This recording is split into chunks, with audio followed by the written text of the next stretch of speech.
regarding artificial intelligence. Cybersecurity is a popular, useful scientific topic of nowadays because of what we can see around us. We always hear about theft when it comes to data, when it comes to properties, and we hear about all these cyber attacks.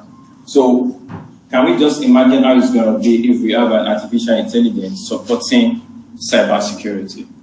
This is going to relieve a lot of hard work, and it's going to relieve a lot of loopholes that is already in the cybersecurity defense system.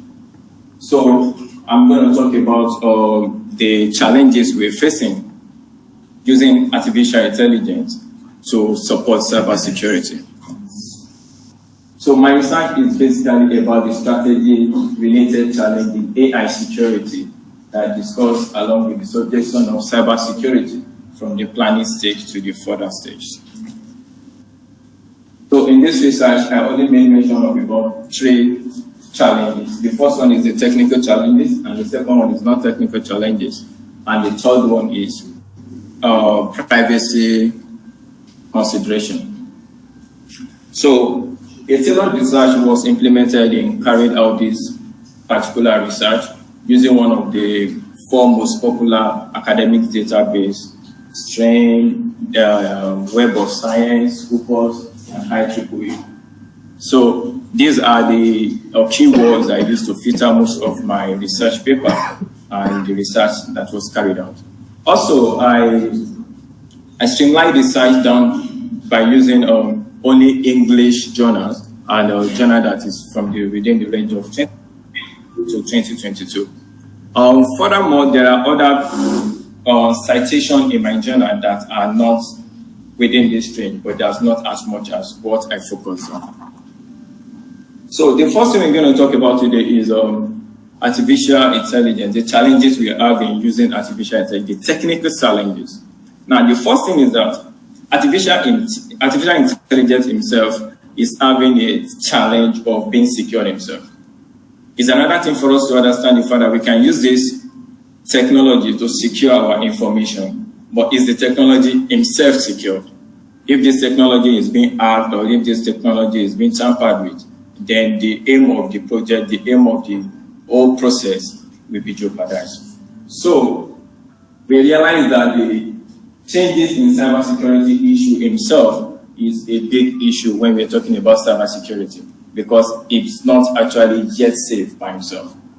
A system that is not totally reliable, because we can still have a loopholes.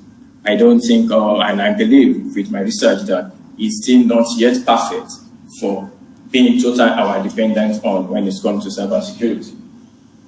So the additional thing I'm going to talk about is that we have a lot of errors in this kind of system, the technical error, that whereby if we use this, if we neglect this kind of error in a real life application, when we're talking about the medical part of using this application in the medical sector, in an hospital, or in a place that we have more delicate information or important information, this might cause a loss of life.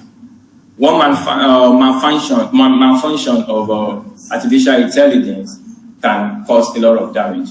This can cause a lot of loss of data. It can cause a lot of society problem, whereby information that are not supposed to go to the public can actually be linked to the public. Then the second thing we'll be talking about is the society or the political challenges, otherwise known as the non-technical challenges we're facing using this kind of technology. This technology is not having a problem only about himself, just like I said earlier, but we have some challenges we're still facing that doesn't deal with the technical part of it. These challenges include the transmission of model. Okay, I remember during the COVID-19 period, we used this kind of technology to help people in need, especially in the health line.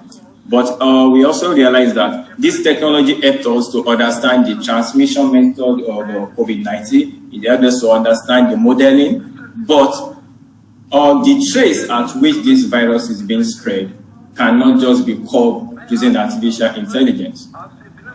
This is what we're talking about that is not related to the only technical challenges we're facing.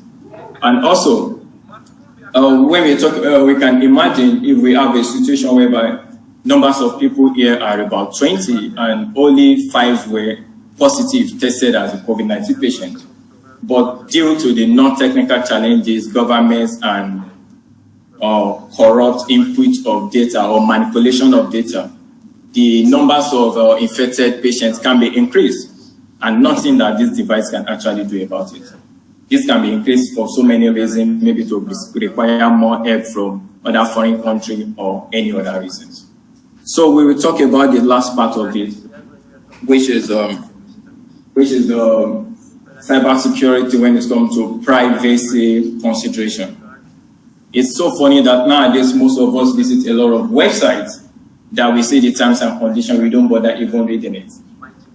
We all stroke through it because it's a lot of text, and we go to the bottom of it and we click yes, I agree. Yes, we don't know what we just agreed to. This is a challenge that we've not been able to fix with artificial intelligence. Let's assume that I build a website, I put a lot of terms and conditions that I believe that you're not going to read, but just for me to see your personal data, and you click you agreed. We've not been able to solve this problem with artificial intelligence. We can imagine if we have a solution whereby every terms and condition that go to the internet for the final users, like for the public, has been go through a process of being used by artificial intelligence. So if this process can be established, then what are we going to enjoy? Artificial intelligence is going to be a perfect solution for us. So in conclusion, as I've discussed earlier, the potential challenges above that we've mentioned are the only basic reason why we are having issues with artificial intelligence. But will that make us not to use artificial intelligence in cybersecurity? No. And artificial intelligence in cybersecurity is better than no security. And also, furthermore, we will recommend that we develop a more appropriate approach to work in a better trade-off between artificial intelligence and cybersecurity. Thank you.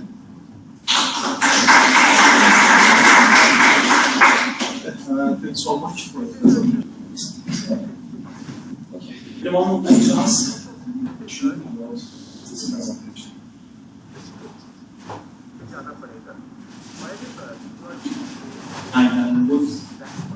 One of the reasons the highest issues of the issues, let's say we have photographs, images of people in their daily life, their home, etc.